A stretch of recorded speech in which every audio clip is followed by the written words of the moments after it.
Hey, Nicole Roberts Jones here, and welcome back to another Meaningful Work podcast. So, we're in a series. This is part two in the relationship currency series. See, my necklace is tall, turned around. I'm beyond excited. So, by the way, out of the gate, before I start, if you haven't listened to part one, if you're not new to me, you already know what I'm getting ready to say. If you're new, then you have to know when I have a series, the way I teach, one builds on the next. I'm going to do a little bit of review, but I want to make sure you go back and watch the first episode. So, again, if you missed any of that, you can watch it on our YouTube channel. And I don't have it typed up here, so let me type it real quick, which is www.nrjnetwork.com. And the reason also, those of you that are listening in on an audio, one of our audio podcast partners, I'm going to encourage you to come on over to YouTube. Why? Because when I am here solo, that means I'm teaching you, which means I have slides. And because I have so much to give you, listen, I've been teaching this stuff for over 30 years. How old am I? That means I have over 96, probably way more than that, probably more like 180 hours of content that I could teach you at any given time. So I'm always going to encourage you to come on to the YouTube channel because the slides allow you to keep up with where I'm going. Okay. So again, we started a series last episode. This is a 3-part series. This is part 2, and it's called Relationship Currency. Now, I gave this to you last episode. I want to walk you through this one more time so you understand what I mean by currency. Okay. So according to the dictionary, currency is a system of money in general use in a particular country. And we know that already, right? But here's the other 2 definitions I really want you to key in on when we're talking about relationships. Is circulation as a medium of exchange. And think about the word relationship. It has relay in it. And I wonder if you realize that the relay you have with those that are in your circle or around you is either circulation that's either depositing something great or it's taking and dissipating. The last definition here says the fact or quality of being generally accepted or in use. Get that? Accepted or in use. So my question to you, as before we even start this part 2, is I want you to think about who is on your team. You're gonna hear me talk about currency and team dynamics interchangeably. I'm gonna tell you why in a minute. But I need you to begin to realize there's a quote that talks about you being the sum total of the 5 people closest to you. So who do you have pouring into you? Personally, professionally? And today we're going to talk about an additional person on the personal tip called the 6th man advantage. I'll explain that in a second, but let me finish review. Okay. So I want you to get that because either people are either depositing or withdrawing. Now, if you go to your bank and you keep withdrawing, and you never make a deposit, what's going to happen? Yeah, you either going to be a deficit or they're going to keep your card and say you don't have any money. The same thing happens in relationships. And I talked about this in detail in part 1, but quick review, right? So part 1, I talked about your net worth is in the power of your network. Gave you multiple steps around that. Then we broke into the power of your social circle. And it's things that you don't even realize that you need in your life. If you're going to win in this game of life, if you're going to continue to grow and expand and do the work you've been crafted and created to do, your circle makes a difference. And then the last thing I walked you through in part 1, oh, wait a minute, as iron sharpens iron, so a man or woman sharpens the countenance of his or her friend. That's Proverbs 27:17. So last episode, I looked at continence and I walked you through this and I want you to get it because it's important for this episode as well. Continence generally refers to a person's face or facial expression or demeanor after conveying their inner state or mood. So again, looking at this Bible verse, as iron sharpens iron, so a man sharpens the countenance, the mood, the outward state of being for his or her friend. That's really what we're looking at when we look at relationship currency. All right.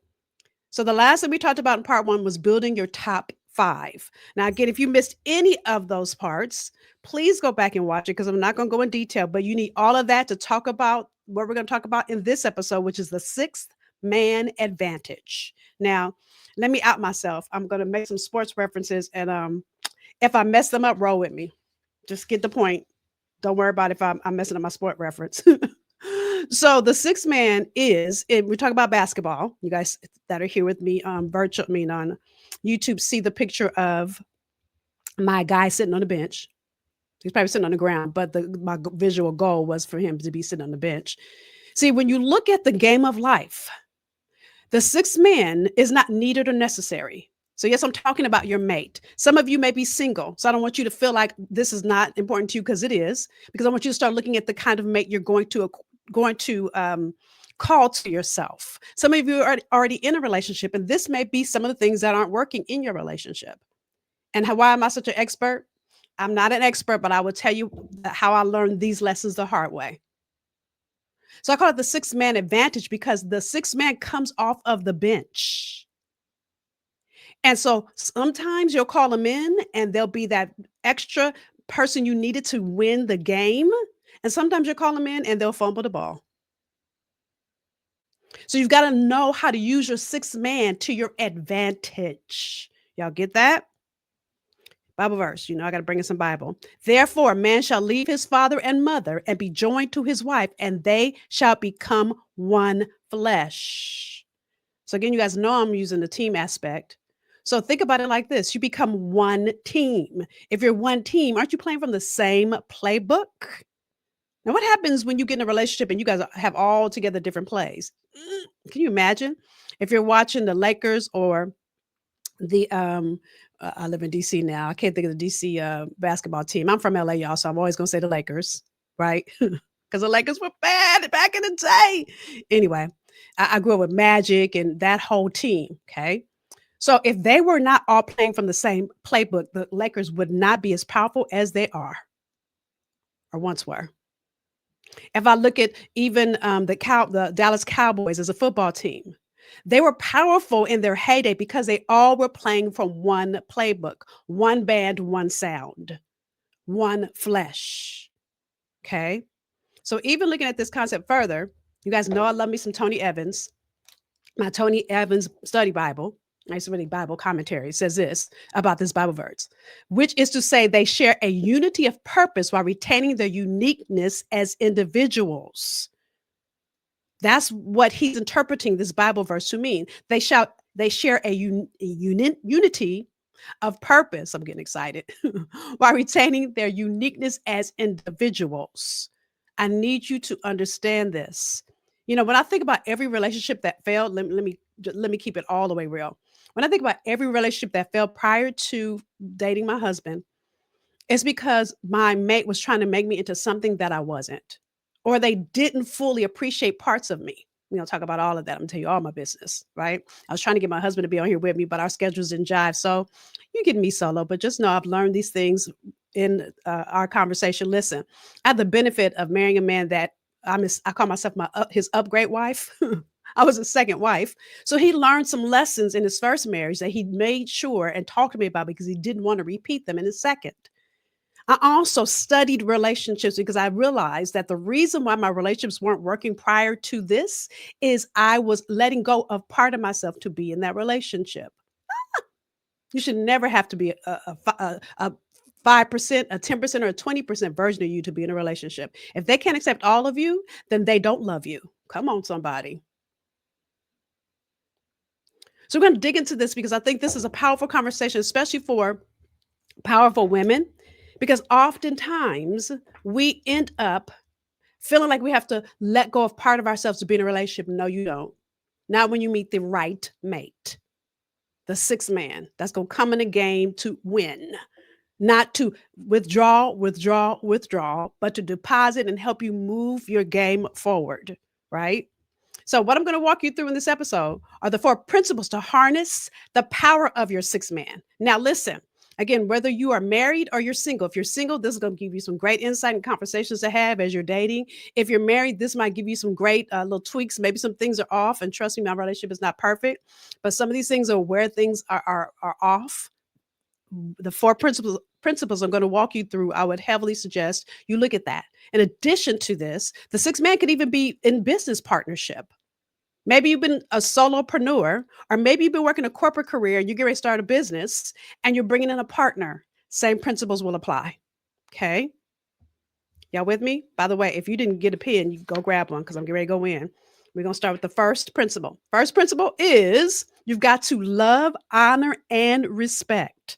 Love, honor, and respect. Now, listen, here's my Bible verse foundation for this one. 1 Corinthians 13, 4 through 7. By the way, the whole chapter 13 in 1 Corinthians is they call that the love chapter. Okay.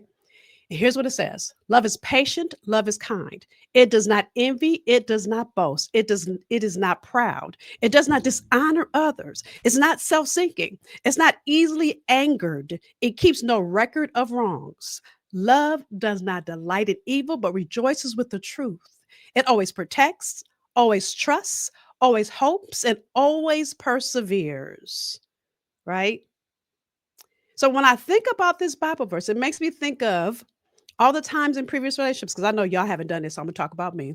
Well, I kept all the things, and you did this, and then you did this, and I kept the record of wrongs. First of all, the fact that I had to keep them to remind him that he was doing wrong, yeah, that's already the ingredients of a relationship that's going wrong. When I have to put in your face that you did something wrong to me, now mind you, there is no such thing as a perfect relationship. Things are gonna be off, but I shouldn't have to keep a record of your wrongs to prove you're wrong.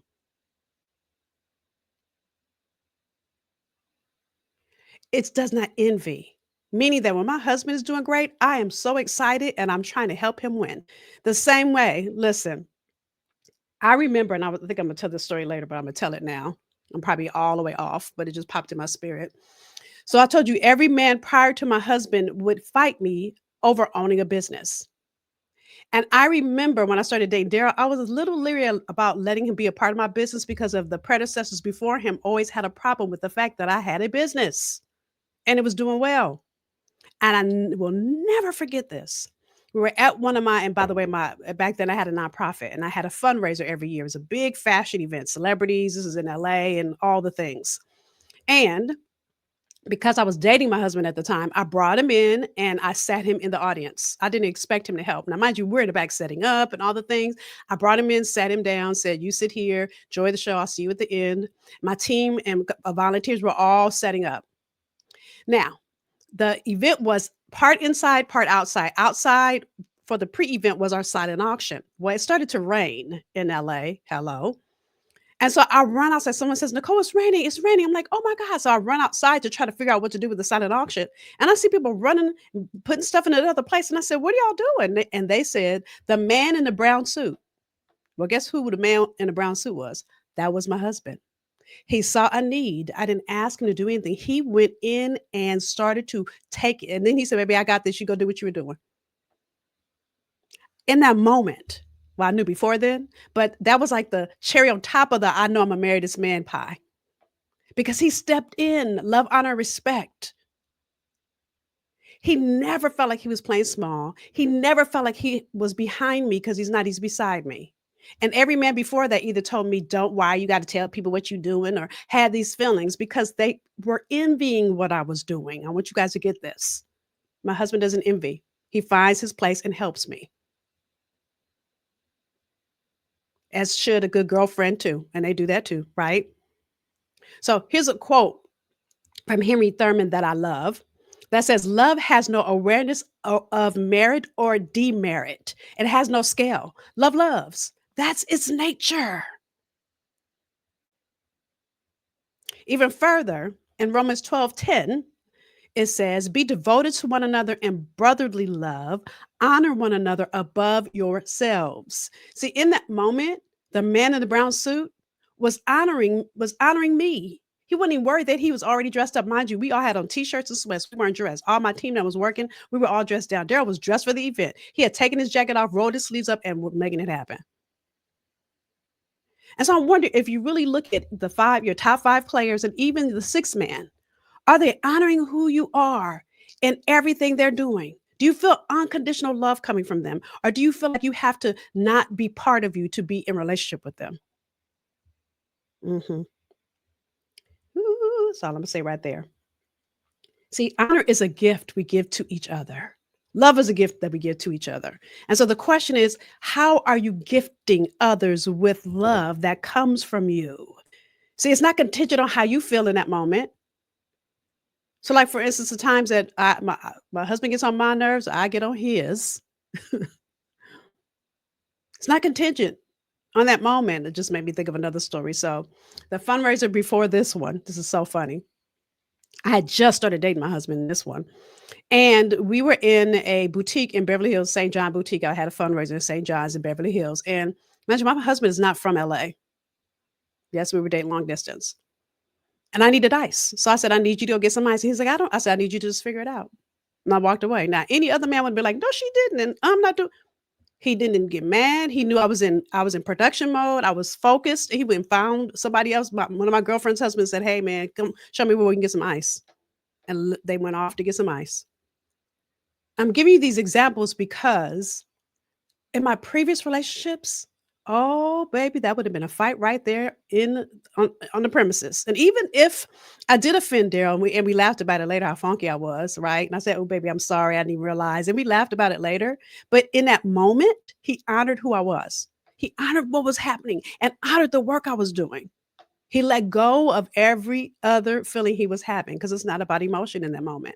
It's about I needed him to step up. Y'all get that? I'm giving personal examples, right? Here's another great quote.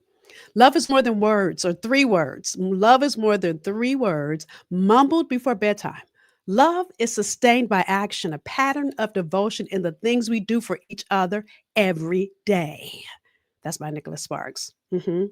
So it shows up when I'm really, really tired and I see Daryl has ordered food because he has already realized that I'm tired. Or when Daryl has taken long trips, I'm careful to support him. I might pack a little note, put it in his luggage so he knows that I'm thinking about him, a little miss you note. Sometimes I might decorate our house when he comes home. There's been times and he's had a birthday and been on the road because Daryl's always about work. And he's like, birthday is another day. We'll celebrate it later. But I'll decorate our house so when he comes in. It's thinking about the small things that let people know that you see them, that you honor them, that you cherish them, right? It's even when my bonus kids were little and we made every decision together. Now, keep in mind, my bonus kids are not my kids. So he could have left me out of decisions and just told me what we are going to do. But my husband always brought me into the decision making process because he honored who I was. Even when one of them, and if one of them is watching, would say, "Well, why do I have to listen to you?" Oh, my husband would get right in there and goes, "Because." See, he always honored me and I honored him likewise. Relay, relay, relay, relationship. That's that team. One band, one sound, playing from the same playbook. Y'all get that? Which moves us to number two. Number two is make a commitment. I see so many people that want to quit when the going gets rough, and it gets rough. But that's a time, in my humble opinion, when you need to buckle up and hang in there, right? When the going gets rough. So, one of my favorite quotes here is by a famous coach, the late great Vince Lombardi, that said, "Oh, I'm ahead of myself. Sorry, y'all. Wait a minute. First, you can tell, look, I am so into what I'm saying. I'm not even keeping track of where my slides are. So let me make sure I know where I am, right? So first, you guys, I looked up the word commitment. Okay, I am going to give you Vince Lombardi quote next, but first, let's look at what does commitment mean.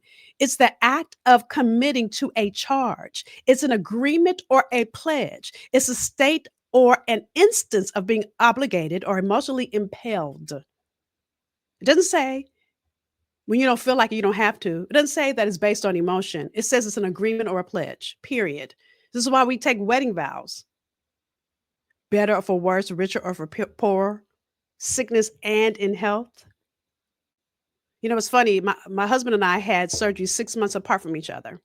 I had a surgery and I was down and he was my nurse and ordering food because he can't cook, ordering food and bringing me ice to put on my wounds and doing all the things. And then 6 months later, he had surgery. And then I became nurse, making food, putting ice on his wounds. That's the pledge. Is that I got you no matter what. There's been times where I remember when my mother-in-law was passing away and he had to get to the airport sooner, quicker, faster. And I said, "Come on, let's go." Now, mind you, I was in the middle of doing something. I had a meeting to attend. I said, "I will move my meeting. Let's just come on. I'll get you to the airport faster than you call an Uber and having to wait. Let's go." Because that was his last moment he was going to have to spend time with his mother. I knew he had to get on that plane no matter what. Yes, I was going to be stuck in rush hour traffic on the way back, but it wasn't about me. So again, when you're making a commitment, it's a no matter what. Now, if he doing something crazy, girl, then that's something else, right? So now I can tell you about Vince Lombardi. Famous Vince Lombardi of one of the greatest coaches of all time that said individual commitment to a group effort, that is what makes a team work, a company work, a society work, a civilization work, a family work, a relationship work. I'm adding to it, by the way, y'all. So again, individual commitment to a group effort. So you've got to be committed to the plays. So my husband and I agree on something, and sometimes we don't agree, but we say, okay, this is what we're going to decide to do, even if we're not in agreement. I've got to be committed to that play. I'm not going to say for my stepkids, well, I didn't agree with this, but y'all go ahead and do that. No, then that means I'm dissipating, I'm taking away from the decision that has been made. Y'all get that? See, team sport, think about any of your favorite teams. I'm going to keep talking about the Lakers, but I want you to think about your favorite team. The reason they win, I want you to watch how they play together. Even in between games, what is the coach doing? He's walking back through the plays, or she, if it's WNBA. Come on, somebody, right? Walking back through the plays, making the shifts, but all the players have to be playing from the same playbook and be committed to it and committed to win. Sometimes they have to make shifts right on the spot. But when you're committed, it doesn't matter. You're going to go with the shift no matter what. Y'all get that? Bible verse here. John 5:12 that says, my command is this, love each other as I have loved you. After all, when you're getting married to somebody, it's two different people coming together to blend into one life. So there are going to be things that you don't agree on, but you've got to come to an agreement on how you're going to handle it. This is why, usually when you go to premarital counseling, they talk about there's certain things that you want to look at that you should be in agreement with, child rearing, things like how the finances are going to be handled and religious values. Because when you come up to a hard decision, listen, there are times when listen, if I'm going to keep it completely honest, with my last surgery, I'm on the surgery table and the doctor sees something and he's like, or she, my doctor was a she says, Dadera, what do you want to do? So he made the decision. He was like, he was trying to say, what would Nicole do? I don't know. And then when it was over, he told me, I was like, I trust you. I'm good. And that is how our relationship works because I know that he will always do what's best for me in the best interest of me, just like he knows that I will do what's in the best interest for him. And that's a commitment that we made. Listen, even further, if you look at God as our example, I don't have this on a slide, but I think it's John 3:16. For God so loved the world, one of my first Bible verses I learned. For God so loved the world that he gave his only begotten son. Tell me that's not commitment. That God gave his only son because he loved us. That shows you it's not about you. It's not selfish. It doesn't keep a record of wrongs because listen, as much as we do wrong to God, he always forgives us. So why can't you forgive your mate? Because they're going to do stuff wrong too. And trust me, I have to. Right? So that moves us to number three. Number three, which is celebrating likeness and appreciating differences. Now, I think this one is powerful because here's what I know. There are so many ways that my husband and I are alike and so many ways that we're different. Here are a few. Number one, I'm always going to be dressed on time and be ready 5 minutes before we leave. My husband's going to be changing his outfit 3 or 4 times and be 5 minutes late. I know that about him. So what I do now, and I hope he can't hear me, what I do now is if I want to leave at 3, I tell him we're leaving at 2:45. That gives me that 15-minute bumper for him to just do whatever he gonna do. So I still leave at the time I want to leave. Right? I figured out a workaround. So there's no argument. That's who he is. But that doesn't shift how we want to raise our children and our values and all those core values that are so important. By the way, if you've never defined your core values, go back and watch that episode here in the Meaningful Work podcast where we talked about values. Okay. So, I got to bring some Bible in here too. 2 Corinthians 16:14-16. Do not be unequally yoked together with unbelievers. For what fellowship has righteousness with lawlessness? And what communion has light with darkness? Or what part has a believer with an unbeliever? And what agreement has the temple of God with idols? Now, listen, don't take this literally. I want you guys to really, really think about what this means. And I'm going to read what Tony says, Tony Evans, because y'all, again, know I love me some Tony Evans. Here's what Tony Evans says in his commentary Bible about this Bible verse. To become partners with, oh, excuse me, to become partners with can also be translated be unequally yoked. So if I said, do not become partners with, okay. So by the way, this was written centuries ago. So if I had to shift some of this, then I would say, don't become partners with anybody that is acting a complete fool in public when you know you got business to take care of. But communion has somebody that is dark and living an opposite life than you are. So if you have all these values that you honor, so like for instance, my husband and I are big on one way of raising our children. The reason why, dare I say, he and his ex-wife didn't work out is they have two different viewpoints on how they're going to raise children, on discipline, on boundaries, on curfew. I can go on and on. So again, if you're not aligned, how do you be in partnership with someone? One of my good girlfriends, I'll call her C because I don't have permission to say this. She was, and some of y'all gonna know who this is, those of you that know me. She was a chair of my fundraising event, the same one I just talked about. And I remember sometimes we would have a knockout, drag out disagreement. No, I don't want to do that. I would always have the last say because I am the CEO. I'd let her give her insight. She wouldn't agree. And then 5 minutes later, we'd be like, you hungry? Let's go get something to eat. No record of wrongs. Anybody got time to be holding a grudge? But because she and I were on the same team, playing the same game, she knew that ultimately, whatever decision I'm going to make is going to be for the best. The same that if I wasn't present and she made the decision, I would trust it because I knew she would make this decision for the best because we're equally yoked. Y'all get that? So Tony Evans goes on to talk about um, let me tell you, I don't know why I didn't bring my glasses in here, so I can't see it. That's what pausing. So we can just leave that right there. I can't see it. I don't have my readers. I'm in denial that I need readers, right? But I want you to know that this Bible verse really is talking about you want to be on the same page, playing from the same playbook. That is how I interpret that Bible verse. Y'all with me?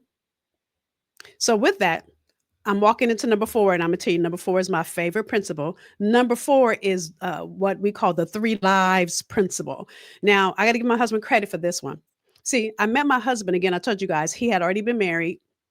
He was determined that this relationship was going to work. So he called it, he had his life, I have my life, and then we have our life together. So he has his boys' night out. I have my girls, girls' night out, and we have a life together. I do stuff with my girlfriends. Sometimes I ask him to just do stuff, and he's like, I think one of your girlfriends should do that. See, the goal here is that you shouldn't be fully so dependent on your man that you lose the rest of your life. I have friends that have gotten married and their relationship is everything, but they leave themselves behind. They're so focused on what does he want? And what does he want? And what does he want? But what about you? And what do you want? That you should never have to let go of part of yourself to be in a relationship. So when you do your own thing, and I have my organizations I'm in, and I go out with my girlfriends and brunch and all the things, and then he goes to cigar and bourbon nights and all the things he does with his guy friends. When we come together, it makes what we do together even more special because we have our own things that we're doing. Doesn't mean that you can't hang out together because my husband is my best friend. So we hang out together too. But and also when you are starting a company and your husband doesn't want to be a part of it, let him be his own person, just like you should be your own person and not obligated to work in theirs unless you feel like it aligns with who God has called you to be. And I think that's so important because so many of us, I've seen so many women lose themselves to be in a relationship. You should never have to be a part of yourself to be in a relationship. So that's it, y'all. That's our 4 principles to really go after the 6 man advantage. If you're going to have a 6 man that comes off the bench, you've got to make sure that you love, honor, respect, that you're making a commitment, both parties. You're celebrating likeness and appreciating differences. And then the 3 lives principles also apply. That my husband doesn't have to be my be all end all. There's things I do with my girlfriends and things I do with my husband. There's things he does with his guys and there's things he does with me. But together we're creating a whole complete life, lacking nothing. Again, I want you to look at deposits or withdrawals. Because if people are taking and taking and taking, and you never get to give a part of you, you never get to be fully present, you never get to, guess what? You will be in deficient funds, deficient relay. Your relationship tank will be empty. So as we end part two, oh, and I got a third part, y'all. What do you do with the with people that you need to let go? Because there's some people that don't. After you learn all these things, there's some people that just got to go. Before we talk about that in our next series, next part, let me end you with this. This is Ecclesiastes 4:9 through 12. Two are better than one because they have a good return for their labor. If either of them falls down, one can help the other up. But pity anyone who falls and has no one to help them up. Also, if two lie down together, they will keep warm. But how can one keep warm alone? Though one may be overpowered, two can defend themselves. And a cord of three strands is not quickly broken. I've heard that said, not easily broken. Now, let me see if my eyes are going to fail me on this one. Okay, I think I think I might be able to read this one because I highlighted it. So this is in again Tony Evans Study Bible. Without a companion and with no end to struggles, we start to ask, who am I to struggle? Who am I struggling for? In other words, two are better than one for many reasons. If one falls, the other can lift him up, right? And again, we're looking at how a three-prong cord is not easily broken. So why am I saying all of that at the end of this episode? And I really, when I write Bible verses down for you all, I want to encourage you to go back and read them and see what comes up for you as you read that Bible verse. The reason I'm stopping with that is because that's a whole part of this relay is that when you're in relationship, whether it's the sixth man or your top five, it's looking at how is that person relaying with you? How are they helping you up? How are they growing you? How are they holding the space for you to grow or to do the things you know you're crafted and created to do? Or how are they challenging you to go past mediocre, to go past the yesterday version of you because there's a tomorrow version of you? How are the members of your team helping you win in this game called life? That's ultimately the answer that I believe when I read First Corinthians, or excuse me, Ecclesiastes 4:9 through 12. Because listen, every team does not have to have a six man, but you better make sure your top five are on point so you have everything you need to go after your breathtaking future. So listen, as always, I look forward to hearing from you as we're wrapping up part two here. And I got one more part for you, but I want to hear the insight. I want to hear where this has challenged you. I want to hear where you're committed to grow. I want to hear where you might even let a person or two go. And I'm going to give you tools to let them go next time, right? I'm going to give you all the tools you need to let them go. So with that, it's always my honor and privilege to be here. Always my honor and privilege to pour into you and give you great insight. Now, two favors. One, want to hear what value you got out of today, but share this because somebody in your village, somebody, one of your colleagues, this may be the very insight they need because it's time to build a winning team and not realizing that relationships are currency and it's all about the relay. All right. So I look forward to hearing from you and I'll see you next time for part three. Bye, y'all.